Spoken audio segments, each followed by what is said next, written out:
Hello everyone, my name is Carlos Luna, and the research topic I will be presenting on is the digital divide and academic success in college students.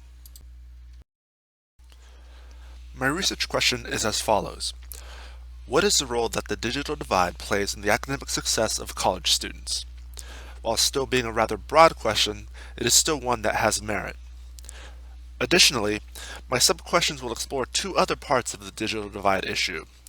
Is there a gap in digital literacy that creates roadblocks to academic success? And what role can the library play in bridging the divide in order to support academic success? So, overall, I want to explore not only issues of access, but I also want to know if students know how to use the technological tools available to them in an effective manner. I'd also like to know if there are any practical interventions that a library can undertake to support student success, and by doing so, addressing digital equity issues. Let's start with a little bit of background. So I'm sure the term digital divide is something we have all heard over the course of our personal, educational, or professional lives, but what is it exactly? So the term digital divide historically referred to the uneven access to information, as well as access to information and communication technologies. Put simply, access to a desktop computer and an internet connection. However, over the years, the definition of the digital divide has changed. While the digital divide still looks at inequities of technology and internet access, other factors affecting this access are being taken into consideration, such as differences in education, socioeconomic status, race, etc. Furthermore, the concept of the digital divide encompasses more than just a gap in access to technology and the internet.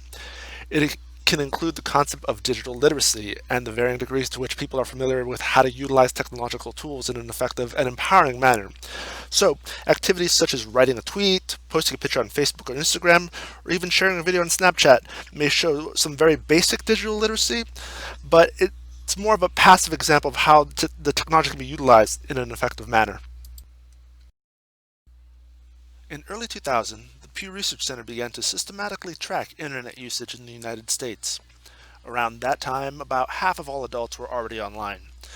The Research Center has continued to track internet usage since then, and today approximately 90% of adults have access to the internet. You can argue that internet access has become a basic need for many, at least in the United States. Yet despite more and more of the population being online, there are still equity issues to address. Further studies done by the Pew Research Center look at other demographics, specifically those tied to socioeconomic factors. As we can see here, there is a marked gap between socioeconomic status and access to technology. Further, with smartphones becoming more of a necessity, more and more lower income Americans rely on their phones as a means to access the internet. While this gives people at the very minimum access to the internet, many times it's not enough. For example, if a student is trying to do research in a library database for a school assignment, or if someone's trying to work on a resume and submit it online, the smartphone may not be the best or most efficient option. So access challenges still persist. Looking through the literature on the digital divide, it was clear that the bulk of the focus was on the US population in general, and not so much on the role that the divide plays in education. The literature that does exist looks at the different variables that come into play when it comes to access. For example, Moore and his colleagues surveyed 7,000 students who took the ACT in 2017 and found that the students who lacked access to electronic devices come from underserved populations such as economically disadvantaged students, first-generation college students, or students of color. 2010 research done by Good explored the idea that technology has become an invisible prerequisite and that many students enter college with varying degrees of digital literacy. This can create roadblocks to academic success as some students struggle to keep up with an already demanding workload as they try to familiarize themselves with new technology. Further review of the literature continues to look at digital and information literacy, as well as cross-cultural factors that can attribute to varying degrees of digital literacy. Literature related to libraries' response to the digital divide discussed early interventions that could be carried out, such as coding classes or technology workshops, to improve skills of youth, students, and the general public.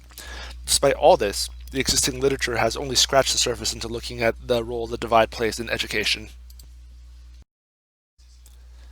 At this point, my research study will be more exploratory and descriptive. Ideally, my subject pool will consist of 20 to 30 community college students, if not more, found through convenient sampling at a community college in Redwood City, California. Surprisingly, a community college located in Silicon Valley is a prime location to recruit participants for my research study. Although Silicon Valley is considered a technological hub, due to marked differences in a wide variety of factors such as language, socioeconomic status, digital literacy, and more, there tend to be more clear-cut gaps in equitable access to both technology and high-quality internet access. A questionnaire of 12 to 15 questions will be administered, which will collect basic demographic information, as well as questions that will utilize the Likert rating scale and some short answer questions.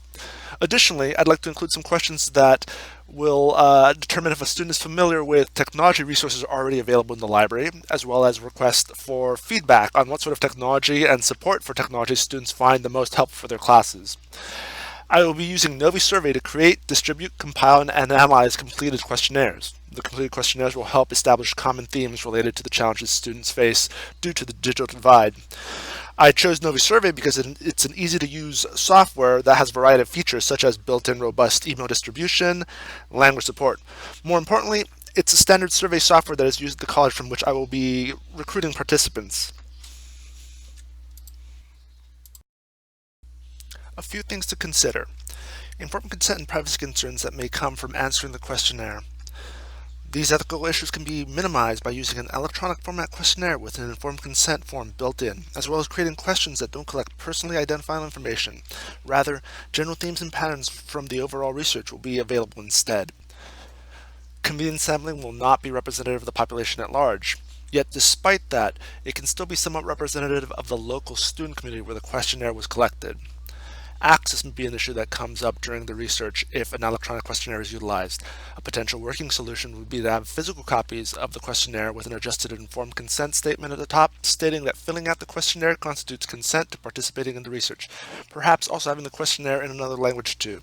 Lastly, although results of this research may help start the conversation on addressing digital equity issues, this single questionnaire is not enough to secure funding for potential interventions that support students. So what's the significance of even carrying out this research? As previously stated, most of the research already done on the digital divide focuses more on the U.S. population in general rather than focused on the effects on the divide in education. While there is growing research, it's still not enough. The issue of the digital divide is far more complicated than merely having access to technology and an internet connection.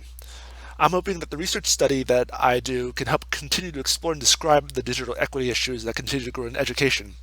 As was stated in some of the literature, knowledge of technology has become a prerequisite for academic success as technology has permeated the fields of both early and higher education.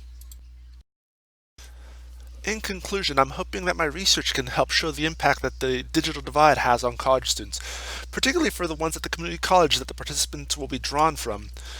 Due to the diverse community here, there's an opportunity to identify underserved communities as well as start to gauge the varying degrees of digital literacy, which may create roadblocks to academic success.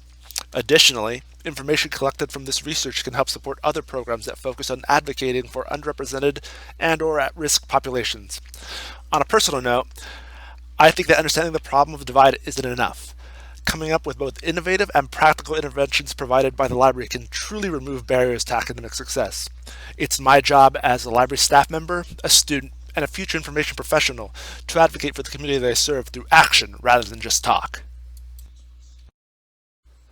That about does it. So here are the references for my presentation, and thank you very much for watching. Have a great day, everyone. Bye.